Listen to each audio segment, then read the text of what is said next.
ऋषियों मुनियों का सनातन संस्कृति में अपना ही महत्व है। इतिहास में अनेकों ऋषियों का वर्णन मिलता है जो अत्यंत शक्तिशाली, बुद्धिमान और ज्ञानी थे।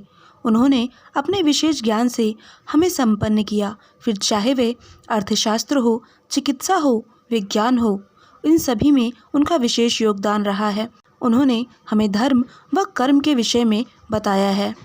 पौराणिक काल में ऐसे ऋषियों व मुनियों का वर्णन मिलता है जिनकी शक्तियों का अनुमान लगा पाना भी मुमकिन नहीं है, जिनसे देवता भी भयभीत हो जाते थे। भगवान भी अपने भिन्न भिन्न अवतारों में इन्हीं से ज्ञान अर्जित किया करते थे, एक सामान्य शिष्य की ही भांति।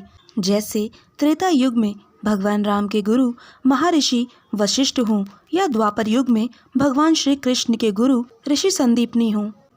प्रकृति के संचालन में इन ऋषियों का अपना अपना योगदान है। आइए आज हम बात करते हैं कुछ ऐसे ही ऋषियों व मुनियों की विशेषताओं और गुणों के बारे में। Hello guys, so let's try to find ways. Number 5, Rishi Bharadwaj, जो एक महान वैज्ञानिक थे। धनुर्वेद का प्रवचन भी इन्हीं के द्वारा किया गया था।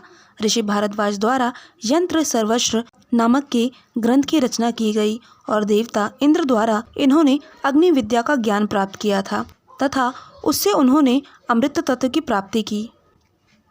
नंबर 4, कश्यप ऋषि।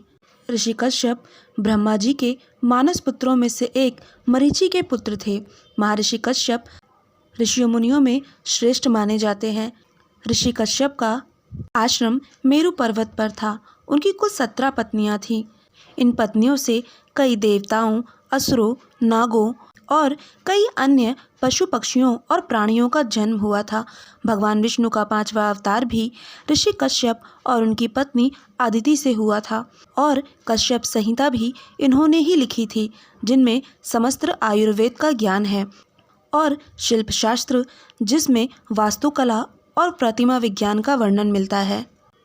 नंबर 3, ऋषि वशिष्ठ। ऋषि वशिष्ठ ध्यान, तप और मंत्रों के ज्ञानी थे। वह ब्रह्म ऋषियों में से एक थे और सूर्यवंशियों के गुरु भी थे।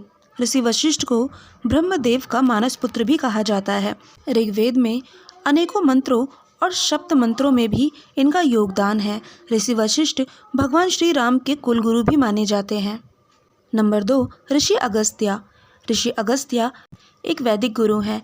ऋषि अगस्त्य सप्त ऋषियों में से एक हैं। एक बार देवता समुद्री राक्षसों से परेशान होकर इनकी शरण में गए थे। तब इन्होंने उन राक्षसों से निजात पाने के लिए पूरा समुद्र ही पी लिया था और सभी राक्षसों का विनाश किया। ऐसे ही कई राक्षसों से उन्होंने सभी की सहायता की और लोक कल्याण के अनेकों कार्य किए। भगवान श्री राम भी अपने वनवास के समय में इनसे मिलने गए थे। तब इन्होंने ही भगवान विष्णु का धनुष बाण भगवान राम को दिया था। नंबर 1, ऋषि विश्वामित्र।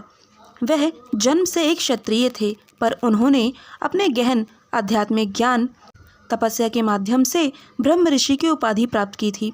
गायत्री मंत्र की रचना भी ऋषि विश्वामित्र द्वारा ही की गई थी, इसीलिए इन्हें ऋषियों में सबसे श्रेष्ठ स्थान दिया जाता है। हमारे इस वीडियो में इतना ही। हमारे साथ बने रहने के लिए थैंक यू सो मच।